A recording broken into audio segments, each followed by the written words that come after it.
তিতলি সদস্যরা আজকে আন্তর্জাতিক নারী দিবস উপলক্ষে ক্লাবে আমরা একসাথে সবাই সমবেত হয়েছি। আমাদের আজকের অনুষ্ঠান শুরু হচ্ছে। শুরুতেই আপনারা দেখতে পাচ্ছেন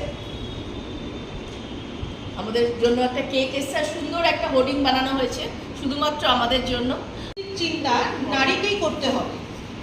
রাজা রামমোহন রায় ও পরবর্তীকালে ঈশ্বরচন্দ্র বিদ্যাসাগর বহু পরিশ্রমে নারী মুক্তির পথ সূচনা করেছিলেন।